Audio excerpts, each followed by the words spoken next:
Hello friends, Ayyanar துணை சீரியலில் நம்ம சோழன் நிலாவோட மனசை மாற்றி எப்படியாவது இதே வீட்டில் இருக்க வைக்கணும், டைவர்ஸ் கொடுத்தாலும் பரவாயில்ல, மறுபடியும் நம்ம இன்னொரு கல்யாணம் பண்ணிக்கலாம் அப்படின்ற மாதிரி நம்ம சோழன் நிலாவை கன்வின்ஸ் பண்ணி இதே வீட்டில் வச்சுருந்தா ரொம்பவே சூப்பராக இருக்கும்னு சொல்லிட்டு தான் நான் நினைக்கிறேன்.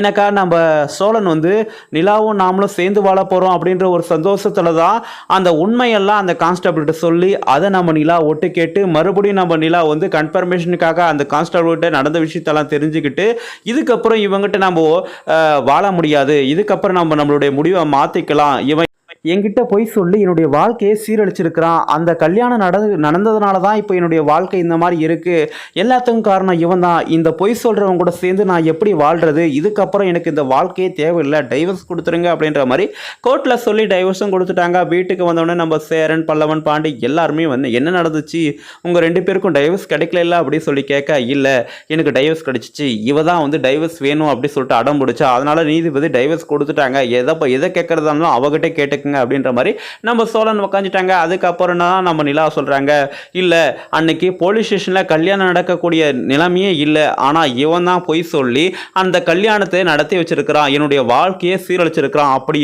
இந்த விஷயத்தை தெரிஞ்சிட்டு பிறகு கூட நான் எப்படி இவங்களோட சேர்ந்து வாழ முடியும், என்னுடைய இந்த நிலைமைக்கு காரணம் இவன் தானே, இவன் இல்லைன்னா நான் இப்போ எவ்வளோ சந்தோஷமா இருந்திருப்பேன், எல்லாத்துக்கும் காரணம் இவன் தான், இவங்க கூட என்னால் சேர்ந்து வாழ முடியாது, இந்த வீட்டில் ஒரு நொடி கூட என்னால் இருக்க முடியாது அப்படின்னு சொல்லிட்டு நம்ம நிலா பையெல்லாம் எடுத்துட்டு கிளம்பி போறாங்க. எங்கே போவாங்க, கண்டிப்பாக அவங்க அப்பா அம்மா வீட்டுக்கு தான் போவாங்க.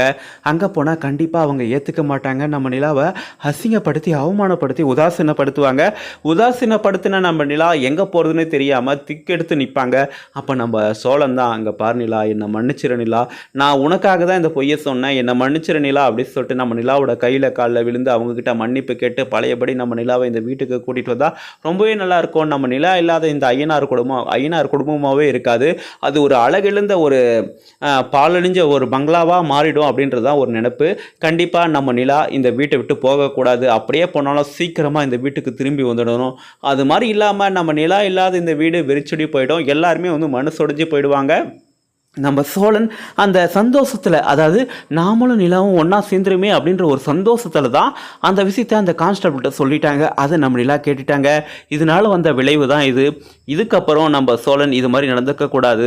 இங்கே பார் நிலா, நான் இந்த பொய் சொன்னது எதுக்காக, உங்களோட சேர்ந்து வாழணும், உன்னை நான் காதலிக்கிறேன் நிலா, அந்த காதலை எப்படி உங்கள்கிட்ட வெளிப்படுத்துறதுன்னு தெரியல, அதனால தான் நான் இந்த பொய்யை சொல்ல ஆரம்பித்தேன், உனக்காக தான் இந்த பொய்யை சொல்ல ஆரம்பித்தேன் அப்படின்னு சொல்லிட்டு நம்ம நிலாவுக்கு புரிய வச்சு நம்ம நிலாவை வீட்டுக்கு கூட்டிகிட்டு வந்தால் ரொம்பவே சூப்பராக இருக்கும். இதுக்கு முன்னாடி கூட நம்ம நிலாவுக்காக நம்ம சோழன் எந்த லெவலுக்கும் போயிருக்காங்க. ஏன் நம்ம நிலா வேலை செஞ்ச அந்த கம்பெனியில் அந்த ராகவன் நம்ம நிலாவுக்கு டார்ச்சர் கொடுத்த உடனே அவனை அடித்து அவன் மூக்க கையெல்லாம் உடைச்சாங்க. அதுக்கடுத்து நிலாவுக்கு ஒரு பிரச்சனை வரும்போது தன்னுடைய கம்பெனிலே 5 லட்ச ரூபாய் திருடி நிலாவுக்கு கொடுத்தாங்க. இதனால் நம்ம நிலா நம்ம சோழனை அவங்க ஏற்றுக்கிட்டாங்க. அதே மாதிரி இந்த வாட்டியும் நம்ம சோழனை நிலா ஏற்றுக்கினா ரொம்பவே சூப்பராக இருக்கும்னு சொல்லிட்டு தான் நான் நினைக்கிறேன். நீங்கள் என்ன நினைக்கிறீங்க சொல்லிட்டு உங்களுக்கு எதுன்னு கருத்து இருந்தால் கமெண்ட் பண்ணுங்கள். அதுக்கு முன்னாடி நம்ம சேனலுக்கு எப்போ தான் முதல் முறையாக வரைக்கும் நான் சப்ஸ்கிரைப் பண்ணிக்கோங்க. தேங்க்ஸ் ஃபார் வாட்சிங். நன்றி. மீண்டும் நாளை சந்திப்போம்.